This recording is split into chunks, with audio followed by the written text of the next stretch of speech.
Hello and welcome to Lexitecture, a podcast about word origins and histories. My name is Ryan, and in each episode my friend Amy and I bring a new pair of words to share their stories with each other and you.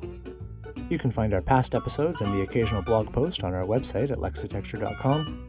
Follow along with us on Twitter and Facebook at Lexitecture, and if you really like what we do, you can support the show at patreon.com/lexitecture. Today's episode, Sentimental Crusade. Let's jump in. Let's do some words. My word today is crusade. Oh. All right then. Now, let me tell you about this word. Yes. First of all, the reason that I chose this word is because I have a friend, a colleague, the inestimable Mr. Jack Johnson. He said I could use his name. Nice. He is a history teacher at the school where I work. He's in his first year of teaching, and because of that, he gets I'm very, very loath to use the word mentor. That's officially what I was called. For the first half of the year, I was his mentor. Fancy. Which basically meant that I met with him once a week. We would chat about what's happening. We did all the admin stuff for him to, get through all the stuff that he needs to do. And then, of course, I was off school, so somebody else had to take over. And I was really sorry about that, but, that was how it went. But we stayed in good touch, and, I'm back at school now, and I see him regularly. And dude loves history. Cool. like he really seriously, you know the way you sort of assume that your teachers know their subject pretty well? Yeah. This guy's like a walking encyclopedia of history. Neat. We took him out for a drink, and it was the first time Ross had met Jack, and we're chatting away and speaking about school and speaking about teaching and all that stuff, and we were chatting about how, well, Jack had gone away to the bathroom, and Ross and I were chatting about how, so in the English system of education, people seem to have to learn about the dates of kings, the order, the regnal number, and the dates. Right. That seems to be a thing that is prized within the English system of education. Now, I wasn't educated there, and I do not know anything about... I can vaguely remember who was the monarch before the Queen, and that's about it. And I can vaguely remember how long that's been an affair. But in like quiz shows, things like that, that might be something that, questions might be asked about things like that. And when that happens in a quiz show, we immediately go, oh, fuck this shit, nobody knows about this stuff. So, right. The question arises, Ross wonders, do you think Jack knows all the queens and the kings and their dates and stuff? And I'm like, oh yeah, for sure. Like, He must. I am not even in doubt about that. He really knows his stuff. So he comes back from the bathroom, and I say to him, so we're just wondering about this. Could you do it? And he says, where do you want me to start? And I'm like, shit is on. So wow, what he actually did was he went backwards from Queen Elizabeth. And not only could he tell us who the kings and queens were, the dates between which they had reigned, he also told us about every single one of those monarchs, who their parents were, Jeez. whether or not they were, there was any sort of controversy or sort of power grab, or the nicknames that they had, the most significant things that they contributed during their reign. Honestly, it's like just the everything. dude knows what he's talking about. He knows this stuff really well. So he's also borderline obsessed with the Crusades. That's his thing. Right. So we've chatted on various occasions about the Crusades, and this is not a period of history that I know a great deal about. Basically, I'm always interested to hear more about history. It's a fascinating topic, and because I don't really know anything much about the Crusades, I'm interested to hear what he has to say about it. So in one of these conversations, he points out that, what's interesting about the Crusades is that there's only really about 6 or so sources, like contemporary sources. Right. Because we're talking about such a long time ago. So just to kind of clarify what we mean, Wikipedia says the Crusades were a series of religious wars initiated, supported and sometimes directed by the Latin Church in the medieval period. Between 1095 and 1291, the best known of these crusades are those to the Holy Land that were intended to recover Jerusalem and its surrounding area from Islamic rule. So we have the First Crusade in 1095, and they usually kind of talk about the first, the second, and the third. Okay? Now, my medieval history is not that great. Safe to say. Don't know much about it, but I was curious about this notion that there's not that many sources.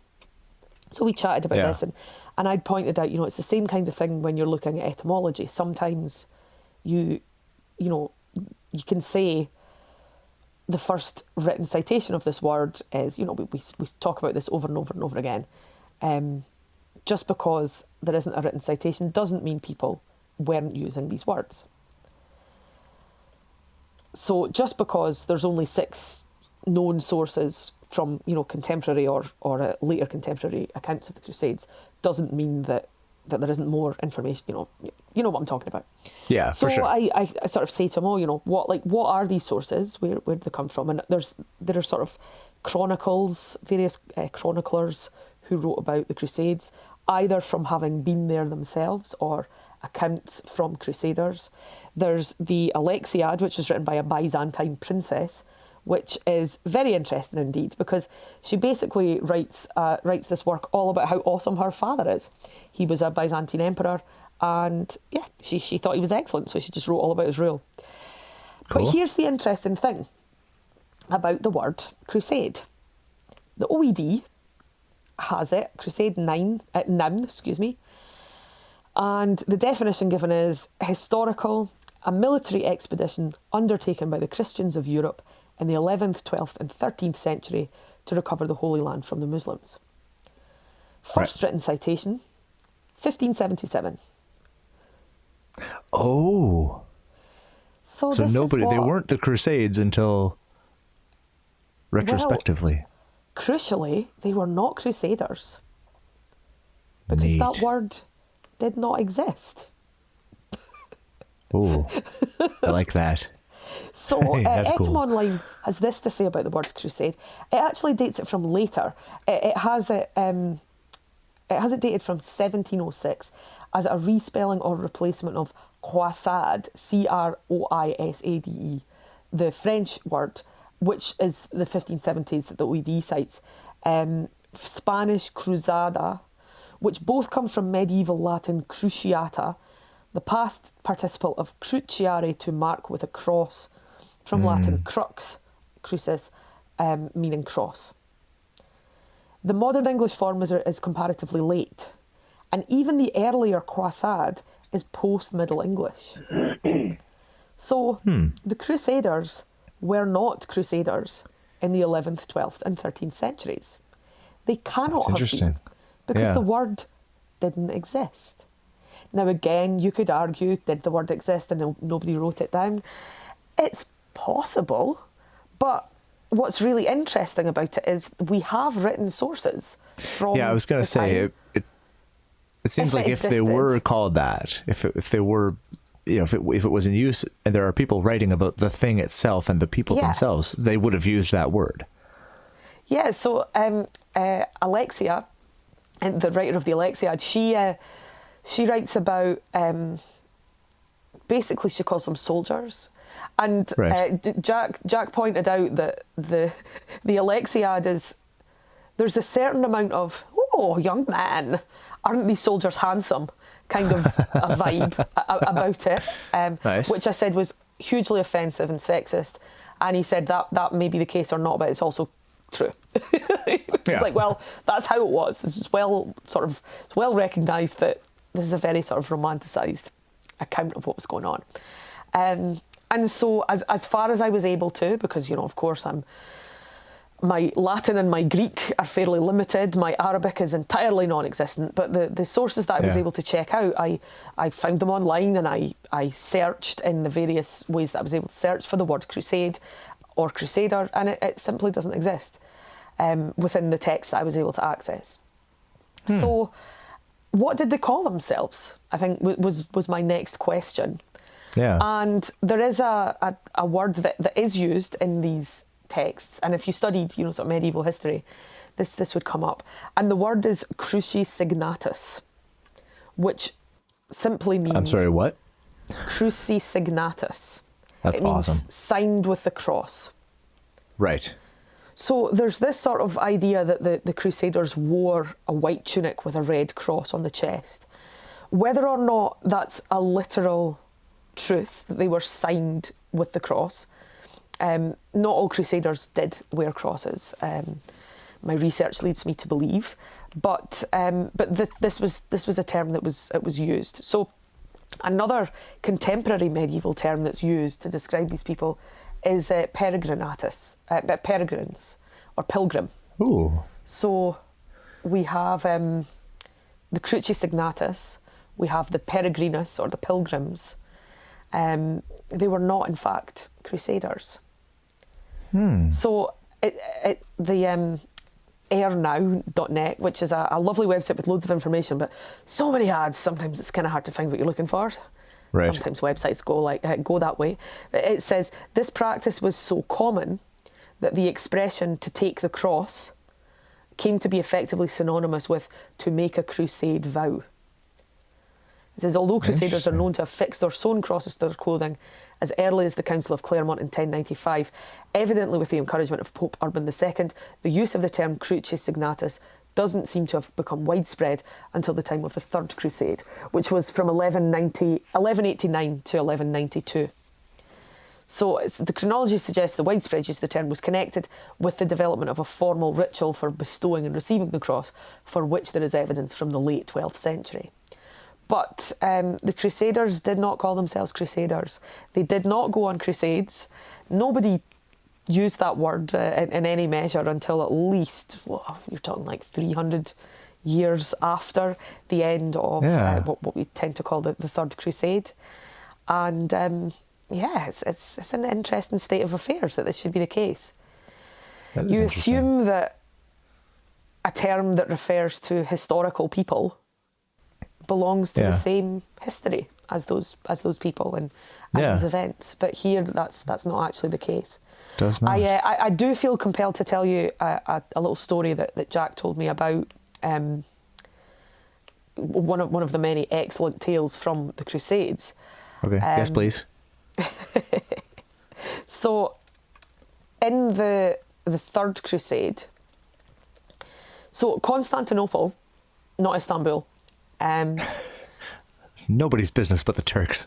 Nobody's business but the Turks. Constantinople was one of these, it was besieged so many times, just so many times. Yeah. And pretty much every time it was besieged, the people who were besieging it just got tired of waiting, because my God, that city was impenetrable in the Middle Ages. Yeah. So there was a lot of kind of, oh God, Constantinople's going to fall. Is it though? Really?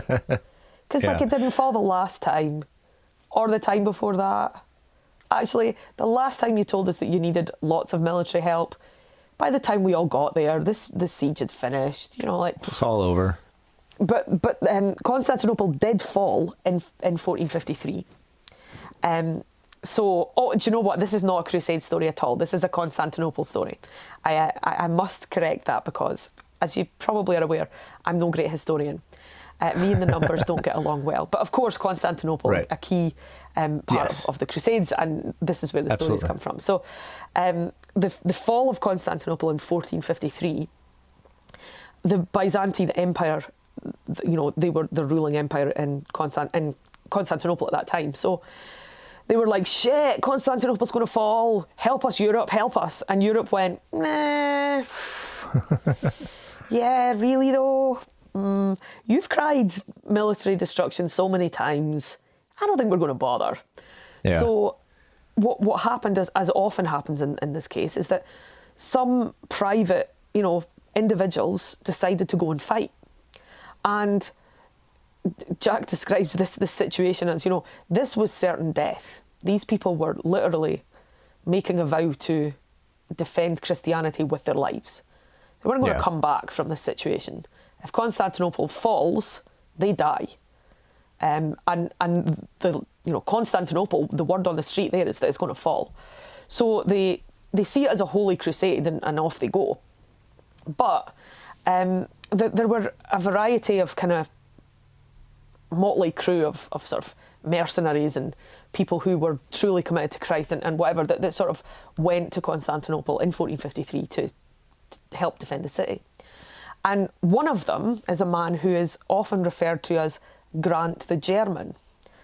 However, Grant the German, it's been proposed by historians that he was in fact Scottish. And the reason they called him Grant the German, he was Johannes Grant, is because they didn't understand him, quite simply. They were like, well, you sort of look Germanic, and you kind of sound Germanic as far as we can tell.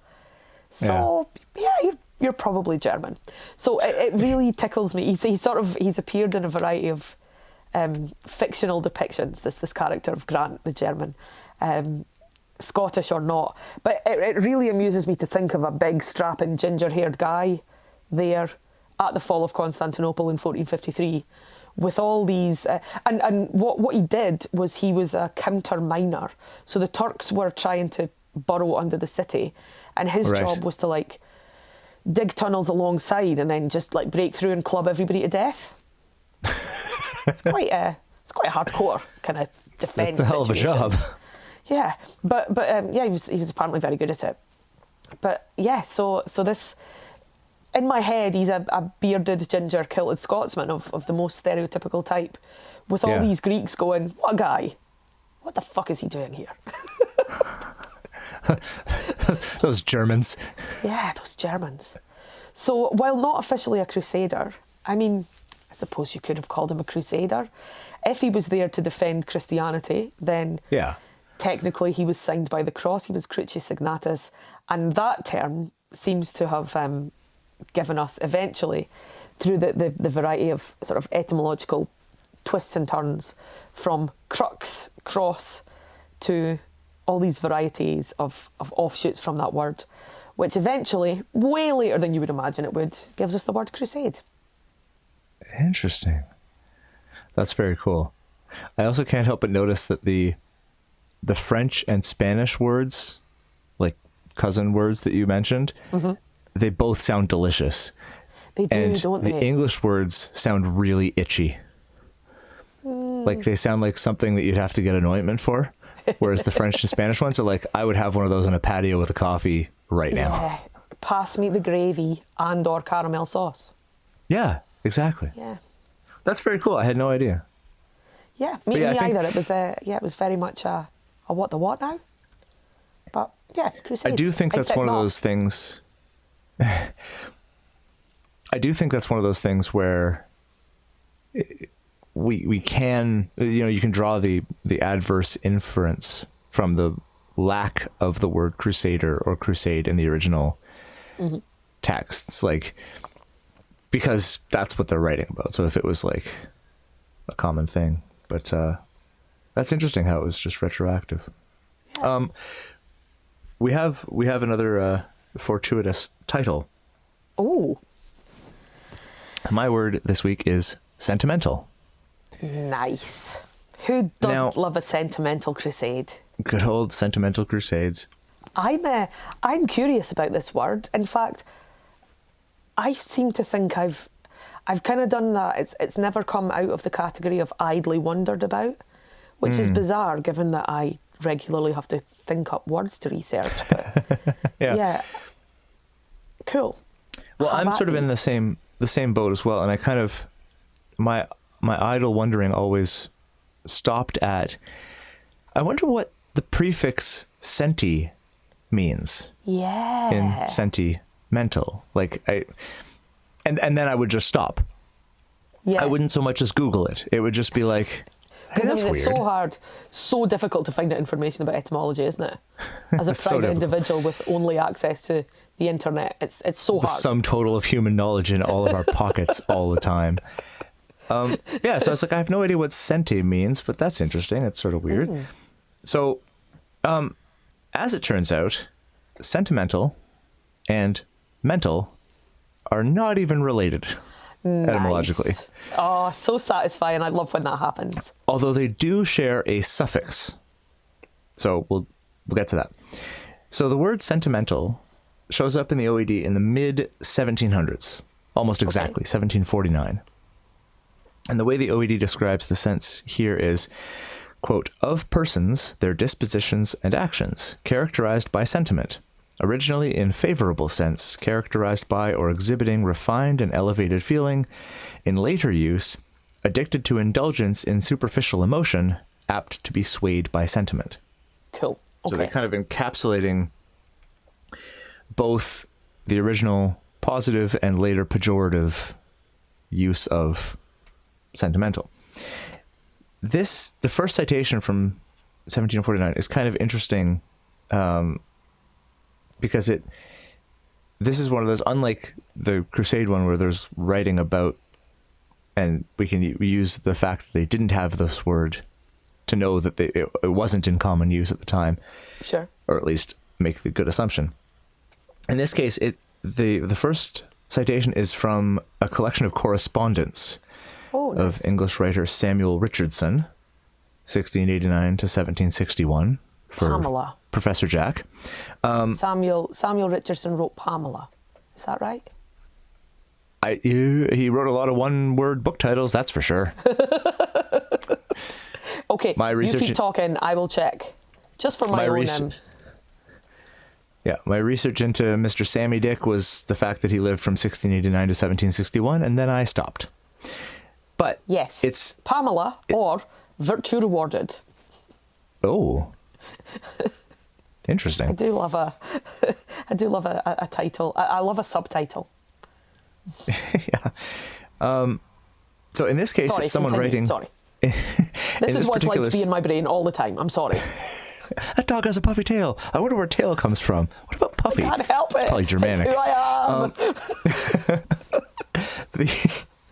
I am. This particular citation is someone asking Richardson about a word that this person has noticed being used. Oh, cool. So it says, what, in your opinion, is the meaning of the word sentimental, so much in vogue among the polite? Everything clever and agreeable is comprehended in that word. I am frequently astonished to hear such a one is a sentimental man. We were a sentimental party. I have been taking a sentimental walk.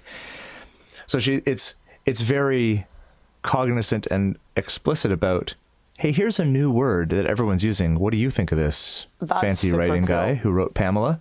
I mean, that's super cool, firstly, because like I am so excited by the fact that people get in touch with us sometimes to say, dude, what do you think about this word? You know, it's so super cool that is a thing that can happen in our life. But all those people have to do in order to do that is, you know, get on Facebook or I believe TikTok also these days. TikTok now, yeah.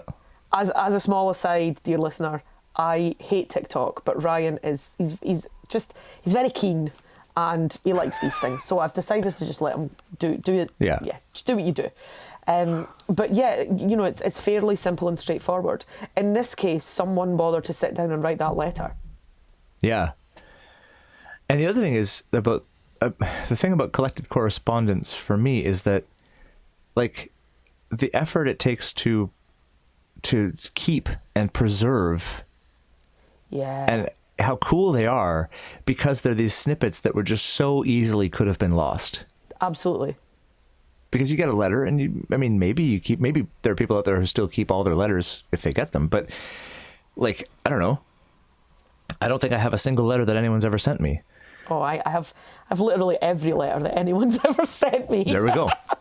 We encapsulate all kinds here at Lexitecture. I feel like it's interesting because, you know, like most of the correspondence, I actually, when I say correspondence, because I'm a pretentious prick, I like to check my phone for messages and say no correspondence at present.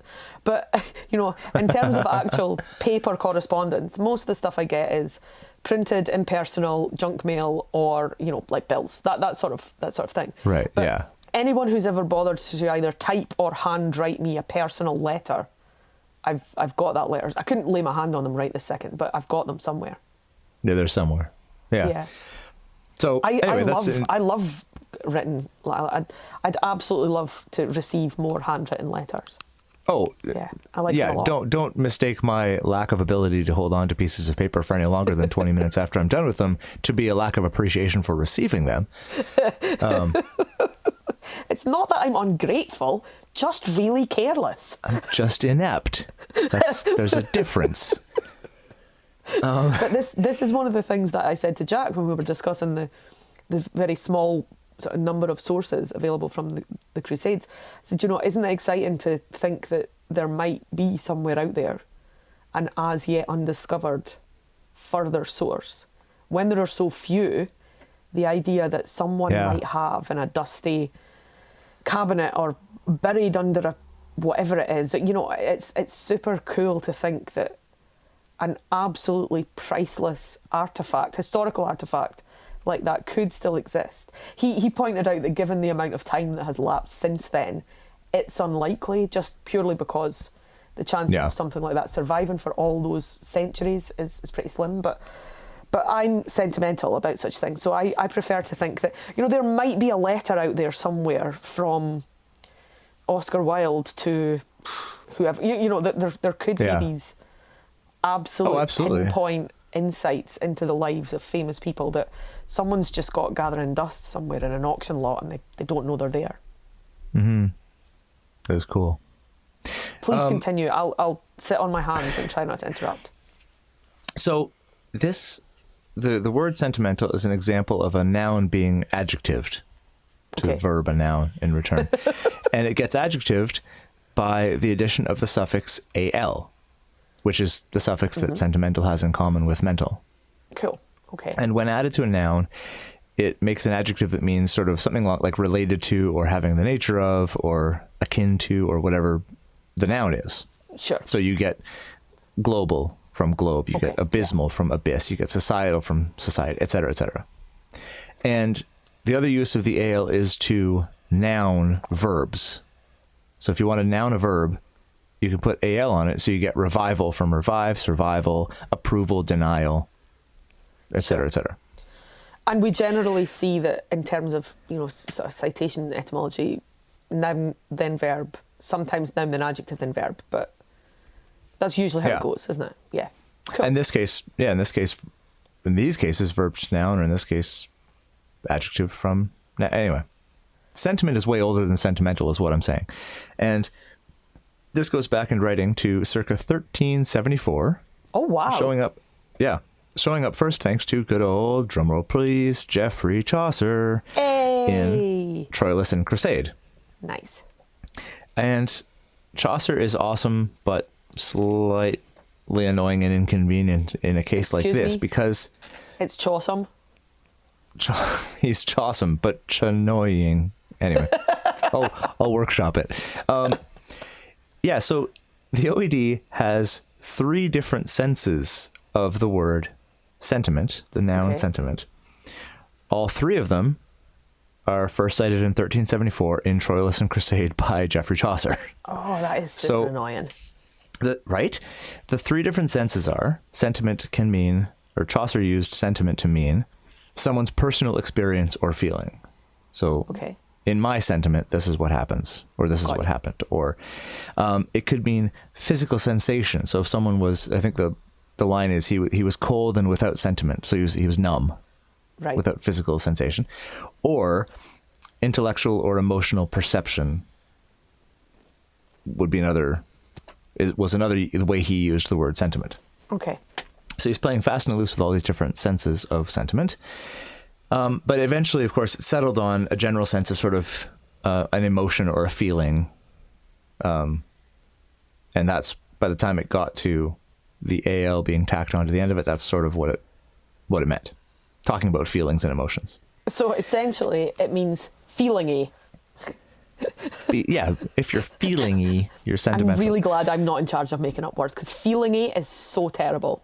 It's not Everything as good about as that is sentimental. just wrong. I love it. It's not great. Super feeling-y. So, as far as etymology goes, it comes from French and medieval Latin before that, so sentimentum, which is just a specific way to conjugate the verb sentire, meaning to feel. Okay. Which is also where we get sense. Like it's the same kind of root as sense. So that all works together and is nice. Mental, just to bring that full circle, mental is the AL being attached to the end of the Latin word for mind. Mens or ment. So mental is relating to the mind. Yeah. So the ment in sentiment is just because that's just a grammatical structure of Latin. Okay. And French. And that's all. So it doesn't actually involve the mind at all. Now, the other reason I was excited about this was that I've been on a really long run of choosing words that do not appear in synonyms discriminated. Oh, it's like hearing of an old friend and feeling all warm and fuzzy at the remembrance that they exist. So older listeners will remember synonyms discriminated as one of my most frequently used sources whenever I can. For newer folks, this was a sort of anti-thesaurus, where it's way better than a clergyman. thesaurus. Yeah, a clergyman by the name of the eminently Googleable name of Charles Smith. Try finding out anything about him. Decided to take it upon himself to write a book talking about how the synonyms that people used at the time weren't actually synonyms, and describing why and how they were different in the senses that they were separate from each other. So the way the book is organized is generally you have groups of words, groups of synonyms that he then proceeds to discriminate between. That's what it says on the tin. Just what it says on the tin. And this is really, and I like it because for a bunch of reasons. One, it's an interesting insight into words that were once considered synonyms, because otherwise they wouldn't be in this book. But a lot of the time now, the sense has shifted since then, and you kind of go, is that a synonym? I wouldn't have thought those two were synonyms at all. And so you can kind of track a bit of change there. Also, he's just a really good writer. Yeah. And also you get, sometimes, like in this case, you get a really, he doesn't put a lot of effort into being impartial. So if he has a value judgment to make about just not the plan. No, if he has a value judgment to make about a word, you're gonna hear it. So at the beginning, when we were talking about sentimental, how it originally was positive and then shifted into being sort of pejorative, and I don't feel like it's necessarily pejorative now inherently. Like what I think I quite like be, about but the word sentimental as a near pejorative is that it's like it sort of describes its own pejorative nature. Like, if a person is sentimental, it's not hugely terrible, is it?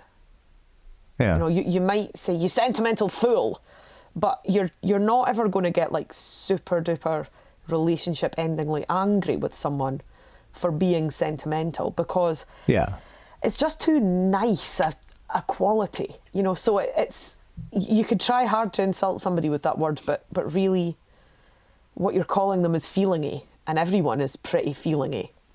Yeah. And so that's why I like this, because this is a really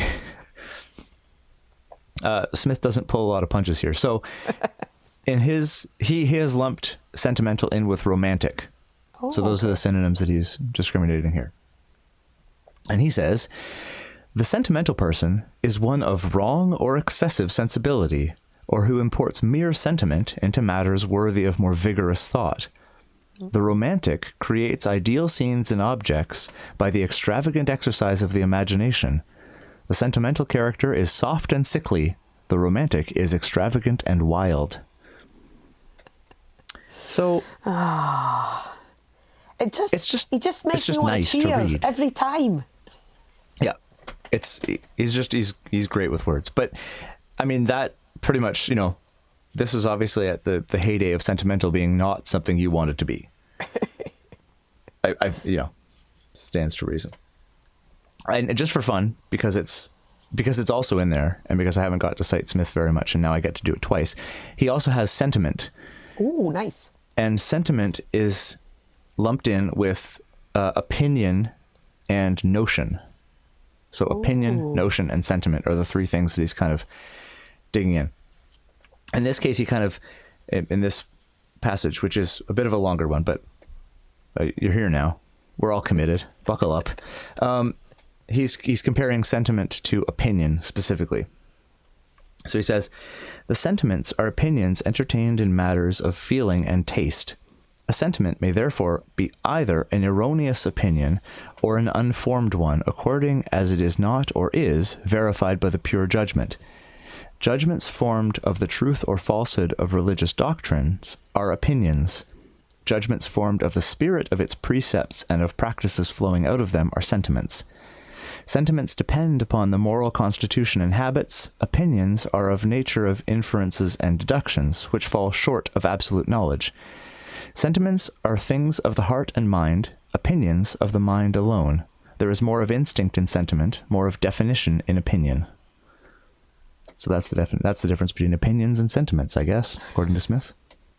You're right. He doesn't pull any punches.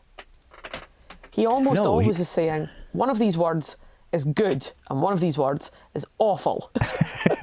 Yeah, but he does it flowerily enough. He's never actually.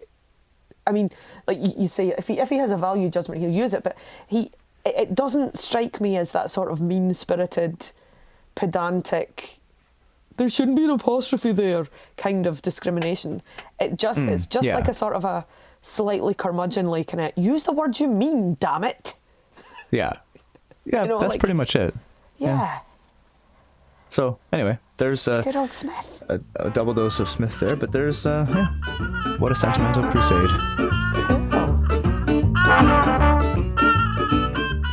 And that's it for another episode of Lexitecture. To get in touch with us about something you heard this episode, you can email us at words@lexitecture.com. You can also follow along and talk to us at Lexitecture on Facebook and Twitter, and at Lexitecture Podcast on Instagram. For back episodes and the occasional blog post, visit us at lexitecture.com. Thanks very much, and we'll talk to you again soon.